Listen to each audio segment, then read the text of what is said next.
बनी इसराइल ने फ़लस्तीन वापसी के बाद यहूदा कबीले को यरूशलेम से निकाल दिया। इसकी वजह उनकी माशी बदमाशी थी। ये लोग सूदखोर थे।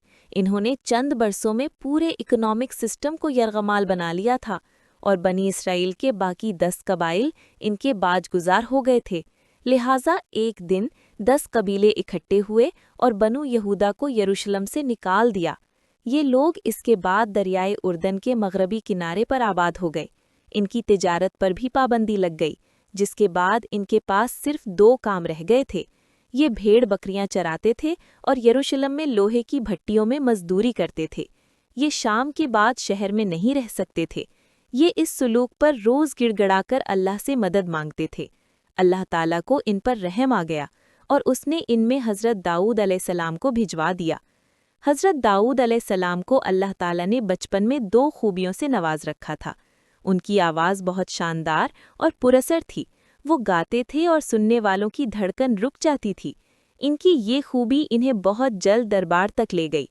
इस ज़माने में फ़लस्तीन पर बेंजामिन हज़रत यूसुफ़ अलैहिस्सलाम के छोटे भाई बिन्यामीन कबीले की हुकूमत थी। साल सौल बादशाह था। बादशाह ने हज़रत दाऊद अलैहिस्सलाम को बजाते और गाते सुना तो वो उनका फ़ैन हो गया और उन्हें अपने दरबार में मौसीकार की नौकरी दे दी। आप इस ज़माने के 2 साज़, हार्प और सूथी बजाने के एक्सपर्ट थे। अल्लाह ने आवाज़ शानदार दी थी, चुनाचे बादशाह की कोई तकरीब हज़रत दाऊद अलैहिस्सलाम के गाने और बजाने के बगैर मुकम्मल नहीं होती थी। नोट: ये बाइबल और बनी इसराइल का वर्जन है। कुरान मजीद ने सिर्फ लहने दाऊदी का जिक्र किया है। आपकी उम्र उस वक्त 10 से 15 बरस के दरमियान थी। आपका दूसरा फन निशाना था। वो बचपन से रस्सी में पत्थर बांधकर निशाने की प्रैक्टिस किया करते थे। इस प्रैक्टिस ने आपको यहूदा कबीले का सबसे बड़ा निशानची बना दिया। आप फलों से लदे दरख्त पर किसी एक फल का तयन करते थे, रस्सी घुमाते थे और आपका पत्थर सिर्फ उसी फल पर लगता था और सिर्फ वही टूटकर नीचे गिरता था। इस ज़माने में हज़रत सैमुअल अलैहिस्सलाम नबी थे। आपका ताल्लुक़ लावी कबीले से था। आपने हज़रत दाऊद अलैहिस्सलाम को देखा और फ़ौरन पेशगोई कर दी, ये बनी इसराइल का अगला बादशाह और पैगंबर होगा।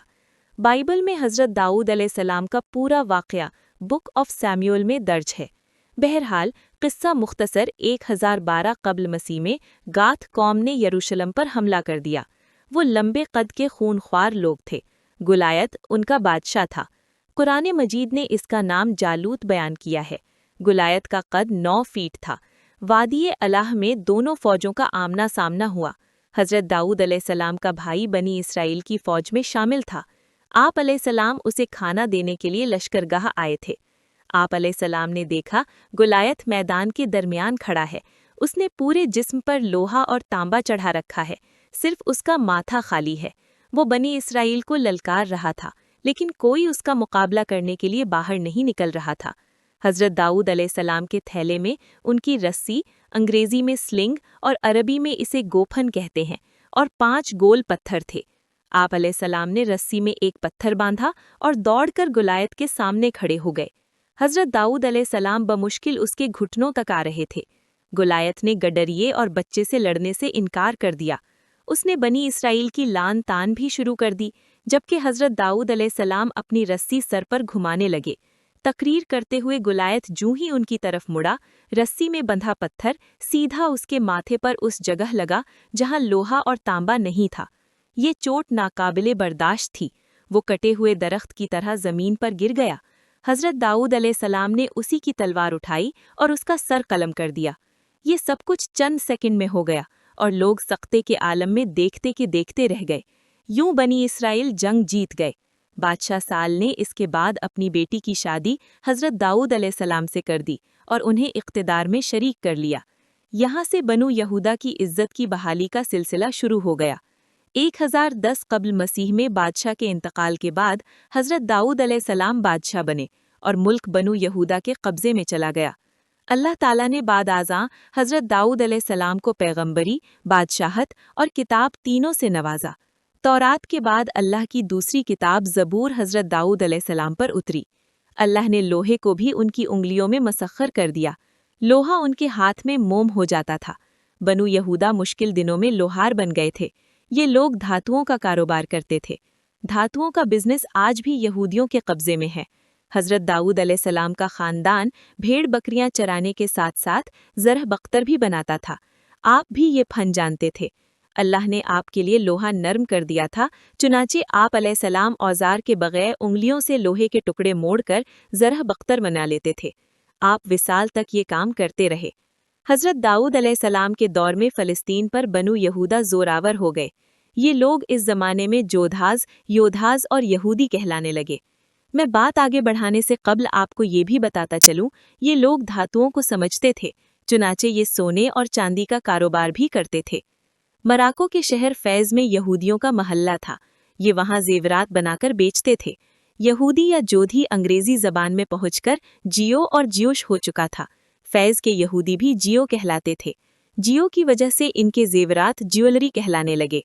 चुनाचे ज्वेलरी का लफ्ज़ जियो से निकला है। लेकिन ये बहुत बाद की बात है। हम हज़रत दाऊद अलैहिस्सलाम के ज़माने की तरफ वापस आते हैं। हज़रत दाऊद अलैहिस्सलाम ने यहूदियों को लोहारों और गडरियों से हुक्मरान बना दिया। आपने अपनी सल्तनत की हदें भी नील से लेकर दरियाए फरात तक फैला दी। आज का सऊदी अरब, गल्फ की रियासतें, इराक का बड़ा हिस्सा और पूरा उर्दन और शाम इस रियासत का हिस्सा होता था और यरूशलेम इसका दारुल हलाफत था। हज़रत दाऊद अलैहिस्सलाम 1010 से 970 कब्ल मसीह तक 40 साल हुक्मरान रहे। अल्लाह ताला ने आपके बाद आपके साहिबजादे हज़रत सुलेमान अलैहिस्सलाम को बादशाही और नबूवत अता फरमाई। हज़रत सुलेमान अलैहिस्सलाम की 700 बीवियां और 300 कनीज़ें थीं। इन सब से औलाद थी। आपकी मलिका सबा बिल्कीस से भी शादी हुई। वो यमन की रहने वाली थीं और सियाफाम थीं। उनकी औलाद सियाफाम थी। ये इथियोपिया, जिम्बाब्वे, साउथ अफ्रीका और युगांडा में आबाद हुई। ये लोग बीटा जियो कहलाते हैं। इथियोपिया में आज भी बीटा यहूदियों का 2700 साल पुराना सिनेगॉग मौजूद है। अफ्रीका के सियाह फाम यहूदियों को इसराइल ने 1980 और 1990 की दहाई में इथियोपिया से निकाला था। ये दुनिया की सबसे बड़ी एयरलिफ्ट थी। इसका नाम सालमन ऑपरेशन और ऑपरेशन मूसिस था और इनके जरिए 22,000 सियाह फाम यहूदियों को हवाई जहाज़ों के जरिए इथियोपिया से निकाला गया था। ऑपरेशन सालमन में 14,325 सियाह फाम यहूदियों को 36 घंटों में निकाला गया।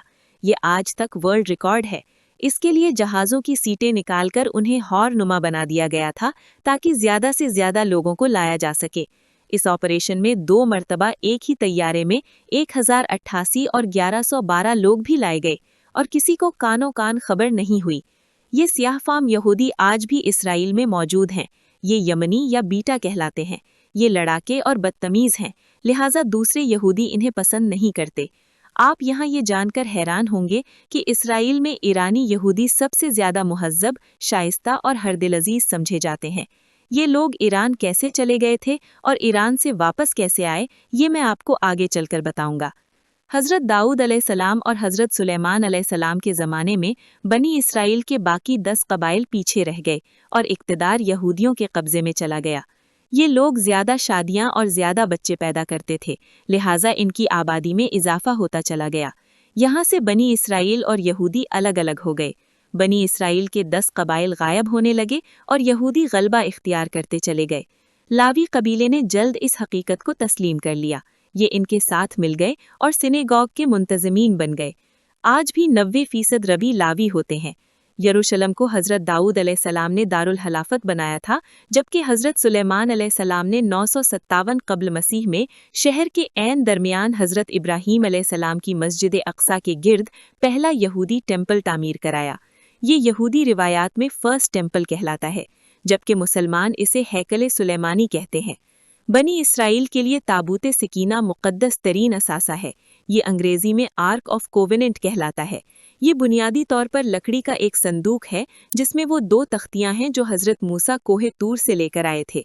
इसमें इसके अलावा हज़रत यूसुफ की पगड़ी और हज़रत मूसा के मशहूर ज़माना असा का एक हिस्सा है। असा का दूसरा हिस्सा बरतानवी शहर बर्मिंघम के मिस्री अजायब घर में रखा है। बनी इसराइल इस संदूक को वादी सीना से अर्ज़ मुक़द्दस लेकर आए थे। हज़रत सुलेमान अलैहिस्सलाम ने हिफाजत के नुक्ते नज़र से इसी मस्जिद अक्सा के नीचे किसी गार में दफन करके उसके ऊपर फर्स्ट टेम्पल बना दिया। यूं ये टेम्पल यहूदियों की मुक़द्दस तरीन इबादतगाह बन गया। ये उनका क़िबला भी है। یہودیوں کی ریاست چلتی رہی، لیکن پھر 1986 قبل مسیح میں آج سے 2500 سال پہلے ایرانی بادشاہ بخت نصر نے یروشلم پر حملہ کر دیا۔ یہودی اسے نیبوکیڈنیزر کہتے ہیں۔ بخت نصر کا قد 9 فیٹ تھا۔ وادی الہ میں دونوں فوجوں کا آمنا سامنا ہوا۔ حضرت داؤد علیہ السلام کا بھائی بنی اسرائیل کی فوج میں شامل تھا۔ آپ علیہ السلام اسے کھانا دینے کے لیے لشکرگاہ آئے تھے۔ آپ علیہ السلام نے دیکھا گولیات میدان کے درمیان کھڑا ہے۔ اس نے پورے جسم پر لوہا اور تانبا چڑھا رکھا ہے، صرف اس کا ماتھا خالی ہے۔ وہ بنی اسرائیل کو للکار رہا تھا، لیکن کوئی اس کا مقابلہ کرنے کے لیے باہر نہیں نکل رہا تھا۔ حضرت داؤد علیہ السلام کے تھیلے میں ان کی رسی، انگریزی میں سلنگ اور عربی میں اسے گوپھن کہتے ہیں، اور 5 گول پتھر تھے۔ آپ علیہ السلام نے رسی میں ایک پتھر باندھا اور دوڑ کر گولیات کے سامنے کھڑے ہو گئے۔ حضرت داؤد علیہ السلام بمشکل اس کے گھٹنوں تک آ رہے تھے۔ گولیات نے گڈریے اور امید ہے کہ ہماری کاوش آپ کو پسند آئی ہوگی۔ برائے مہربانی اس چینل کو سبسکرائب کریں، ویڈیو لائک کریں۔ اللہ تعالیٰ آپ سب کا حامی و ناصر ہو۔